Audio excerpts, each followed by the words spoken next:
그림자 금융 시한폭탄이라 최악의 한 해가 될 것이다. 이미 말입니다. 그림자 금융에 대한 위험성은 여러 번 제가 제기를 했습니다.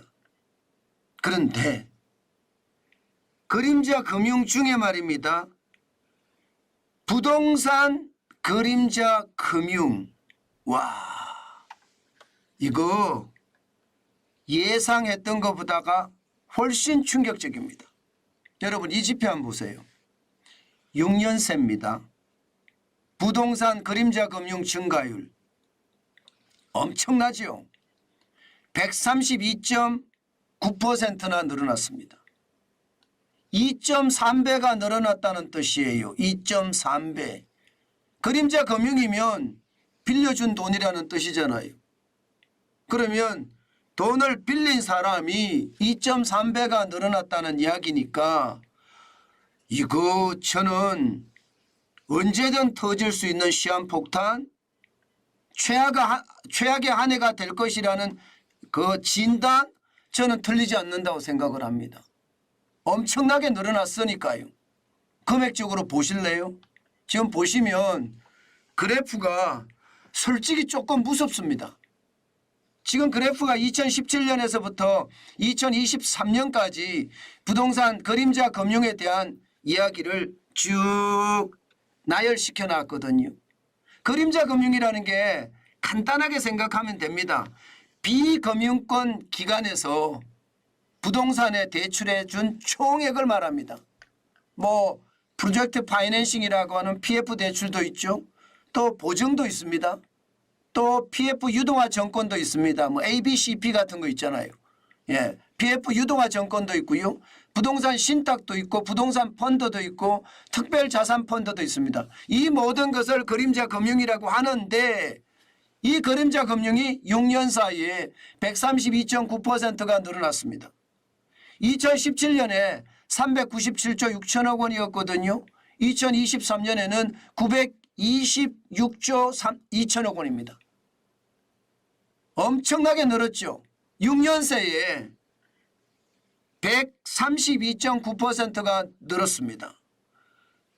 부동산 그림자 금융이 이렇게까지 폭증하게 되면 여러분 이게 시장이 올바로 가는 길일까요? 부동산 금융이라는 게 빌려서 공사를 해서 분양을 하고 갚아야 되는 건데 기본적으로 갚지 못한다는 뜻이잖아요. 계속해서 늘어난다는 것은요. 그만큼 말입니다. 사업의 진척 상황이 좋지 않고요. 분양이 제대로 되지 않고요. 자산으로 안고 있는 게 굉장히 많다는 뜻이에요. 그러면 미분양이 많아서 자산으로 안고 있는 게 많다든가 아니면 많이 빌려서 착공 시점을 놓치고 있는 그런 부동산 기업들 괜찮을까요? 언제든지 폭발할 수 있다고 생각합니다. 이게 시한폭탄이에요. 실질적으로 더 위험하게 제가 느끼는 것은요. 2017년도에는요. 부동산 그림자 금융이 GDP 국내 총생산입니다. 대한민국 국민이 한 해 동안 생산하는 총액을 GDP라고 생각합니다. 그 GDP의 21.7%였습니다. 그러던 것이 2023년에는 41.4%입니다. 한나라 국민이 총 생산하는 총액의 41.4%가 부동산의 그림자 금융이다. 그러면 이게 안 터진다고 이야기할 수 있을까요? 세계 최대라고 저는 생각이 들고요. 그만큼 무너질 때는 인정사정 없다는 그런 생각이 드네요. 실질적으로도 말입니다. GDP 대비해서 41.4%를 차지한다는 것은 저는 이게 조만간 아니 뭐 총선이 끝나고 나면 구조조정할 수밖에 없습니다. 이렇게 되면 최악의 한 해가 될 것이라는 것은 기정사실입니다. 그만큼 말입니다. 부동산 그림자 금융의 폭이 증가폭이 엄청나다는 겁니다. 엄청납니다. 특히 여러분 보세요. 2020년에서 2021년을 보십시오. 2020년에서 2021년의 차이를 보면 충격적입니다. 645조 천억 원에서 779조 6천억 원입니다. 무려 말입니다. 그냥 단순 계산으로 130조가 늘었습니다. 130조. 이게 저는 무너진다고 보는 거예요. 게다가 2021년과 2022년도 마찬가지입니다. 100조가 넘게 늘었습니다. 100조가 넘게. 106조 정도 늘었잖아요. 지금이야 좀 덜 늘고 있습니다. 2022년, 2023년은요. 그러나 이미 말입니다. 이미 2018년에서 2019년에 느는 거. 여기에다 2019년에서 2020년 느는 거. 이때까지는 100조가 늘지 않았지만 2020년 130조. 2021년 100조. 이렇게까지 늘었으니 이게 터지면 최악의 한 해 되는 거 저는 당연하지 않을까 싶습니다. 게다가 여러분 보세요. 이게 어느 정도인지 926조 2천억 원 이러니까 이게 갚으면 되겠지. 비교 대상이 없으니까 그럴 수 있잖아요. 그런데 여러분 보세요. 이게 전체 그림자 금융을 100으로 봤을 때 부동산 그림자 금융은 62%입니다. 국제적으로 유례가 없는 수준입니다. 다시 말해서 그림자 금융 중에 부동산에 쏟아부은 그림자 금융이 62%. 전 세계에서도 이게 유례가 없는 수준이다. 그러면 지금처럼 부동산이 계속해서 나빠지면 어떻게 될까요? 이것은 나빠지면 나빠지는 것만큼 말입니다. 저는 연쇄 충격이 올 수밖에 없다고 생각합니다. 이게 부실화가 되기 시작하잖아요. 그러면 금융기관의 부실화로 이게 번질 수가 있고요. 금융기관의 부실화가 금융시장의 변동성 확대로 가져올 수 있습니다. 부동산 시장에도 또 영향을 미쳐서 실물경제에까지도 충격을 줄 수 있습니다. 저는 이것이 결국 올해가 최악의 한 해가 될 것이라는데 방점을 두는 겁니다.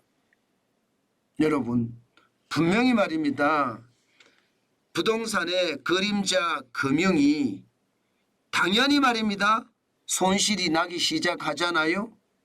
제2금융권의 혼란 굉장히 커지고요. 이것은 어떻게 생각하면 금융시장 전체의 혼란으로 커질 수도 있고요. 금융시장의 전체의 혼란은 금융위기라는 단어와 실물경제에 영향을 미치면 경제위기라는 단어로 귀결이 될 겁니다. 그만큼 말입니다. 부동산 그림자 금융의 비중도 높고요. 금액도 높아서 위험하다. 이렇게 이야기할 수 있는 겁니다. 게다가 말입니다. 이게 2022년 9월 28일에 레고랜드 사태가 터졌잖아요. 그 당시에 김진태 강원도지사가 레고랜드 공사비 빚 2,050억 원 못 갚겠다. 이 말이 촉발이 돼서요. 금융시장이 요동을 쳤습니다. 그야말로 채권시장에는 채권 대학살이라고 이야기할 정도로 난리였고요. 여기에다가 말입니다. 채권 가격이 완전히 폭락하는 최악의 사태까지 터졌습니다. 급기야 정부가 2022년 10월 23일에 50조 플러스 알파를 풀겠다. 이렇게 이야기하고요. 10월 27일 그 해입니다. 강원도에서요. 12월 15일까지 2,050억 갚겠다. 이렇게 얘기하고 나서야 약간씩 풀렸어요. 그래서 2022년에 레고랜드 사태는 일단락이 됐거든요. 문제는 레고랜드 사태가 터지고 나서 경제에 어떤 부채를 줄여가는 획기적인 일이 있었어야 됩니다. 그런데 그 일이 지금 그냥 중단된 상태다. 이렇게 봐야 될 겁니다. 분명히 말입니다. 레고랜드 사태 이후에 금융권에 대한 PF 프로젝트 파이낸싱 대출에 대한 부실 전체적으로 드러났거든요. 그런데 이 PF 부실에 대한 어떤 조치가 제대로 안 나옵니다. 게다가 여러분 지금이 말입니다. 3월 11일입니다. 2023년 4분기 금융권 부동산 PF 대출 잔액에 대한 게 나오지 않고 있습니다. 이게 얼마나 심각하면 나오지 않을까 저는 그런 생각도 하거든요. 2023년 3분기가 134조 3천억 원입니다. 평균 연체율이 2.42%예요. 지금 4분기가 어떻게 됐을까? 시장에서는 초미의 관심사입니다. 그렇지만 시장에서 대부분이 전망하는 것은요. 부동산 PF 대출 잔액이 줄어도 찔끔 줄었을 거다. 이렇게 예상을 합니다.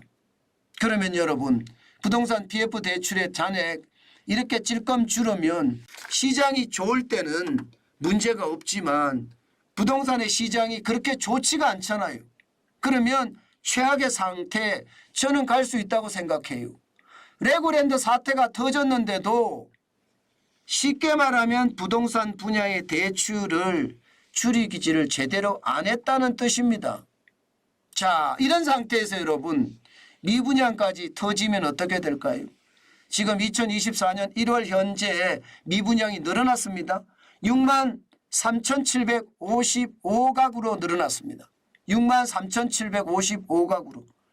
2023년 11월에는 57,925가구까지 떨어졌거든요.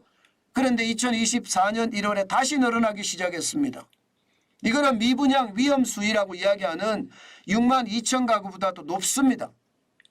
물론 미분양 위험 수위 가구라고 이야기하는 것은 국토교통부가 이야기한 거고요. 시장에서 이야기하는 것은 요즘 말입니다. 55,000가구도 안 될 거라고 봅니다. 왜? 경기 침체가 길게 이어졌으니까 지금 건설사들의 자금난이 경각에 달했다. 무너지는 것은 시간 문제다.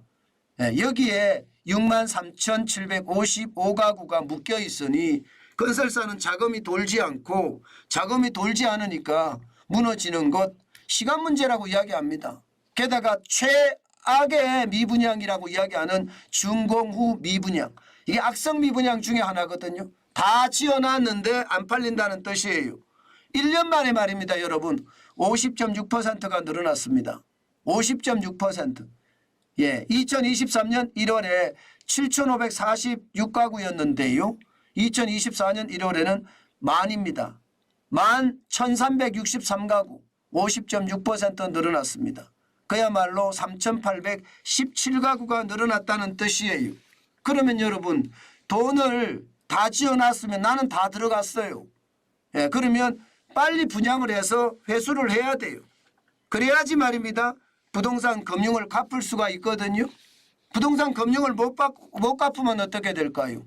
그러면 최악의 형벌 저는 떨어진다고 보는 거예요. 자칫 잘못하면 파산으로까지 갈 수도 있다는 뜻이죠. 사실 미분양에 대한 어떤 충격이 부동산 PF 대출 잔액에 대한 어떤 확대가 더 염려가 되고요. 여기에 더 심각하게 보는 것은요. 부동산 그림자 금융이 2023년까지 926조 2천억까지 늘어났다는 것. 이것은 어떻게 생각하면 시장 전체의 위협으로도 작동할 수 있다. 그래서 총선 후에 4월 위기설이 나오는 거고요. 최악의 한 해가 될 것이라는 그런 전망까지도 나오는 이유입니다. 그만큼 말입니다. 상황이 진짜 좋지 않다는 이야기예요. 부동산 그림자 금융이 늘어날 때마다 그 충격은 굉장히 커진다고 이야기하는데 저는 그 충격이 어느 정도 말입니다. 막을 수 있으면 좋겠어요. 그런데 지금처럼 경기가 이렇게 저성장을 하는 상태에서 과연 막을 수가 있을까? 그런 걱정 진짜 죄송하지만 태산 같습니다. 그 정도로 말입니다. 상황이 굉장히 어려워진다. 그 말씀 다시 한번 올립니다.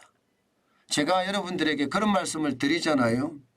지금 부동산 그림자 금융이 이 정도로 나빠지면 여러분이나 저는요.